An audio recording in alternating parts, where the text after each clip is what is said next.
Radio waves are mainly utilized to transmit data within wavelengths ranging from hundreds of meters to just under 1 millimeter. The primary mediums of utility are televisions, mobile phones, and MRI wireless networking. As you all would probably know, an antenna or a radar is a popular device used to transmit electromagnetic waves. Sir, Although the ఒక చిన్న doubt. అదేంటంటే ఈ telepathy feelings కి base వేవ్సే కదా?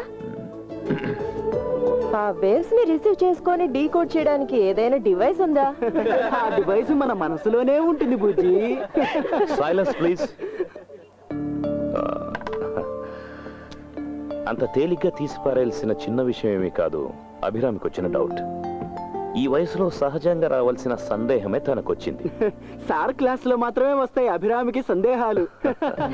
బుజ్జి వివేక్, కనిపించేదంతా నిజం కాదు, పెళ్ళైనంత మాత్రాన వాడు మగాడు కాదు మిస్టర్. ఇలాంటి వాటినే క్లిష్టమైన సందేహాలు అంటారు. కొన్ని సందేహాలు వివరిస్తే అర్థం అవుతాయి, కానీ కొన్ని సందేహాలు ఎంత వివరించినా అర్థం కానే కావు. అలాంటి ఒక సందేహమే అభికొచ్చింది. మనోజ్, నువ్వు ఇలా క్లాసులో ఈల వేస్తే నిర్దాక్షిణ్యంగా నేను బయటకు పంపించాల్సి వస్తుంది. Sorry sir. Miss Abhirami, doubts అన్ని తీరి డిగ్రీ పుచ్చుకునే వయసు నీకు ఇంకా వచ్చినట్టు లేదనుకుంటాను. ఆ వయసు వచ్చినప్పుడు నీ సందేహాలన్నీ నన్ను అడిగితే చాలు, నేను వాటన్నిటిని తీరుస్తాను. ఓకే? ఓకే సార్, అప్పటి వరకు నేను వెయిట్ చేస్తాను. అంతవరకు వెయిట్ చేస్తే లైఫ్ వేస్ట్ అవుతుంది.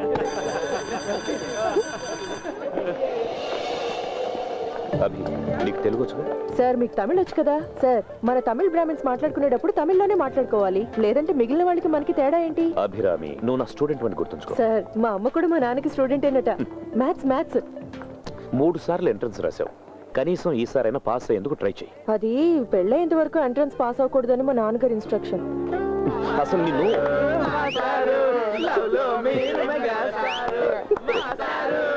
కానివ్వండి.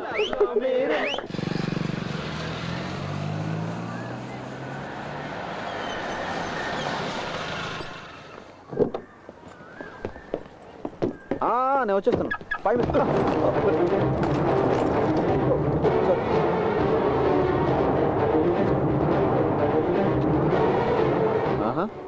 ఈ హాబీ ఏదో బాగుంది, రీఛార్జ్ కార్డ్ కలెక్షన్.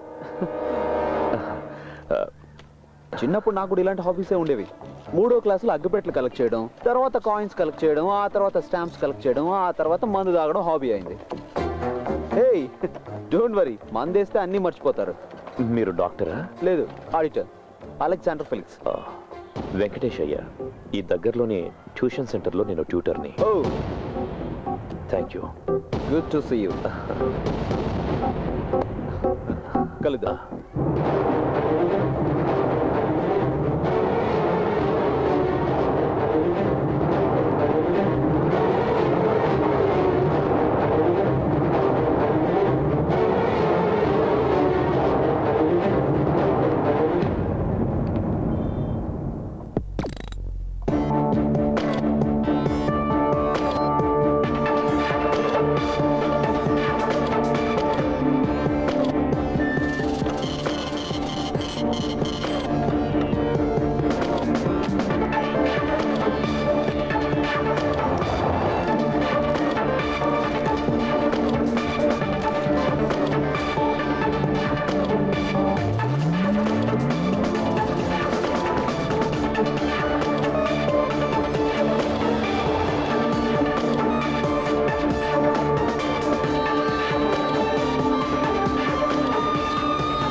విశాఖ నగరంలో గత కొన్ని నెలలుగా జరుగుతున్న ఏటీఎం దొంగతనాలు ఇప్పటికీ కొనసాగుతున్నాయి. పోలీసుల ఇన్వెస్టిగేషన్ మీద అసంతృప్తి చెందిన కస్టమర్లు అకౌంట్స్ క్లోజ్ చేస్తున్నారు. ఏటీఎం సెంటర్ల దగ్గర పోలీస్ పహారా తీసివేయడంతో మళ్లీ హలో, దొంగతనాలు ఒక మొదలయ్యాయి. పెప్సీ. ఈ విషయం మీద వివరాలు అందించడానికి మా ప్రతినిధి నిషా సిద్ధంగా ఉంది. చెప్పండి నిషా, మీ దగ్గర ఉన్న వివరాలు ఏంటి? సురేష్, కంప్యూటర్ కనిపెట్టడం ద్వారా ప్రజలకు జరిగిన మేలు ఏంటంటే ఏటీఎం బ్యాంకింగ్ సిస్టమ్ 24 గంటలు ప్రజలకు సేవలు అందిస్తున్న ఈ ఏటీఎం సిస్టమ్స్ మీద ఈ సంఘటన నమ్మకం కోల్పోయేలా చేసింది. ఐబీఐ బ్యాంక్ ఎగ్జిక్యూటివ్ డైరెక్టర్, ప్రముఖ బిల్డర్ అయిన నందకుమార్ మాధవ్ ప్రస్తుతం మన స్టూడియోలోనే ఉన్నారు. మిస్టర్ మాధవ్, ఇప్పటికే మీ ఐబీఐ బ్యాంక్ ఇబ్బందుల్లో ఉంది. మళ్ళీ ఏటీఎం దొంగతనాలు మొదలవటంపై మీ అభిప్రాయం ఏంటి? అదే, ఈ రేంజ్ లో ఇంత పెద్ద దొంగతనం జరగడం అనేది ఇదే మొదటిసారి. ప్రస్తుతానికి ఈ విషయంపై నేను ఎటువంటి అభిప్రాయం చెప్పలేను. అది కాదు మిస్టర్ మాధవ్, ఈ దొంగతనాలన్నీ కూడా మీ బ్యాంక్ కి సంబంధించిన ఏటీఎంస్ లోనే జరుగుతున్నాయి. ఒకవేళ మీ మీద ఎవరైనా కక్ష కట్టారు అంటారా? అలా చెప్పడానికి లేదు. Thank you mister Madhav. Vizag లో జరుగుతున్న ఈ ఏటీఎం దొంగతనాల మీద అసిస్టెంట్ పోలీస్ కమిషనర్ ప్రత్యేకంగా ఇన్వెస్టిగేషన్ చేస్తున్నారని తెలిసింది. ఆ వివరాలకు వెళ్దాం. ఏంటి? నాన్న మరో ఉద్యోగం వెతుక్కోవాల్సి వచ్చేట్టుంది. ఈ బ్యాంక్ లోనే job, zonal manager.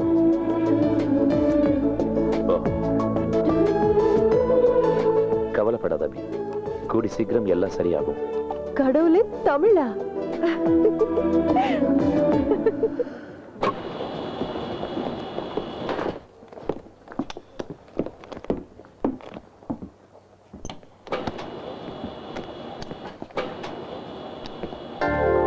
Hey, hello.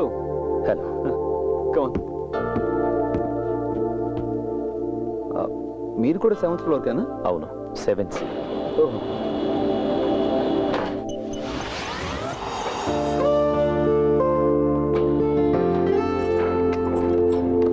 మాస్టారు, నేను ఒక్కనే ఉన్నా.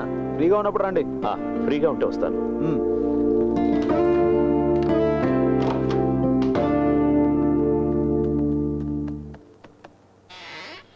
Please come.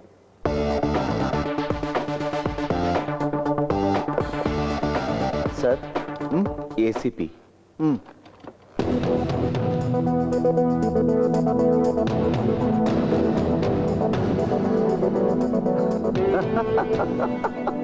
వీడా ఏసీపీ?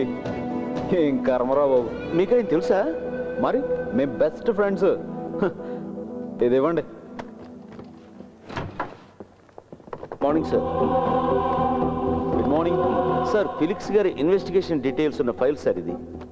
ఈ మెంటలోడా స్టేట్మెంట్ అంతా తయారు చేసింది. మీరు తెలుసని చెప్పారు ఆయన? ఒకనొకప్పుడు తెలుసు. Best fellow. Mister Madhav, shall I? Sure. See, ఇంతవరకు జరిగిన ఏటీఎం రాబరీస్ అన్ని ఒక్కసారి మాత్రమే జరిగాయి. బట్ ఇక్కడ జరిగిన మ్యాసివ్ రాబరీ వరల్డ్లోనే ఫస్ట్ టైం. ఆన్లైన్ బ్యాంకింగ్ ఉన్న ఈ కాలంలో ఒకే బ్యాంకుకు చెందిన కస్టమర్స్ అందరి వివరాలు తను గుప్పెట్లో పెట్టుకోగలిగాడు అంటే భవిష్యత్ కాలంలో బ్యాంక్ అంతం చూడడం, అకాల మరణం. అంతం గురించి చెప్పడానికి వీడో పెద్ద నోస్టడామస్. అంటే మీరేం చేయలేనంటారా? నో, నేనేం అలా అనలేదు మాధవ్. చూడండి, ఈ ఏసీపీ ఏం చెప్పాడో నాకు తెలియదు, కానీ ఈ రాబరీ వెనకాల ఒక టెక్నికల్ మెథడ్ ఉంది. దాన్ని ప్రతిభ అని నేను అంటాను. ఆ ప్రతిభను ఎలక్ట్రానిక్స్లో చూపించుంటే చాలా గొప్పవాడై ఉండేవాడు. బట్ అదే సమయంలో తన ప్రతిభను అన్ని బ్యాంకులు ఇలాగే చూపించుంటే అన్ని బ్యాంకులు కూడా ఇబ్బందుల్లో పడుండేవి. ఇక్కడ ఈ బ్యాంకులో మాత్రమే ఇలా జరుగుతోంది అంటే ఇది కేవలం డబ్బు కోసం జరుగుతున్న రాబరీ కాదు, బ్యాంకు నాశనాన్ని కూడా కోరుకుంటున్నాడు. బహుశా అది ఒక్కరు కావచ్చు, కొందరు కావచ్చు, లేదా ఒక సంస్థ అయినా కావచ్చు. మిస్టర్, ఎస్, మీరు మీ సైంటిఫిక్ సైడ్ మాత్రం ఎక్స్ప్లెయిన్ చేస్తే చాలు. దొంగ ఎవరైనా కావచ్చు, పట్టుకునేది పోలీసులు. మా పని మమ్మల్ని చేసుకొనివ్వండి. ఓ, మీ ఘనకార్యాల గురించి చెప్పక్కర్లేదు. ఏటీఎంకి వచ్చే వాళ్ళ పాకెట్స్, బ్యాగ్స్, చివరికి అండర్వేర్లు కూడా చెక్ చేస్తున్నారు. ఈ కారణంగా చాలా మంది అకౌంట్స్ క్లోజ్ చేసుకుంటున్నారు తెలుసా మీకు? అందువల్లనే హోమ్ మినిస్టర్తో మాట్లాడి ఏటీఎం దగ్గర పోలీసుల్ని తీసేయించాల్సి వచ్చింది. కానీ ప్రజలకి మాత్రం ఇన్వెస్టిగేషన్ అని కలరిస్తారు. ఆపవయ్యా, నేను నిన్ను మొదటి నుంచి గమనిస్తూనే ఉన్నాను. కాకి డ్రెస్ అంటేనే నీకు పడనట్టుంది. మిస్టర్, మహత్తరమైన విషయం ఏదైనా కనిపెడితే కొంచెం మాకు చెప్పు. అంజనా అరోరా. లేదు, ఇతనితో అన్నాను. మిస్టర్ సుందరం. సరే, ఈ అంజనా అరోరా అది అతనితో అన్నాను. మిస్టర్ మాధవ్, ప్రస్తుతానికి మనకి రెండే దారులు ఉన్నాయి. ఒకటి, వెంటనే పిన్ నెంబర్ చేంజ్ చేసుకోమని కస్టమర్స్కి ఆదేశాలు ఇవ్వడం. రెండు, మిషన్లో లోడ్ చేసే కరెన్సీ సీరియల్ నెంబర్ని రికార్డ్ చేసే సిస్టమ్ని ఏర్పాటు చేయడం. Let's see.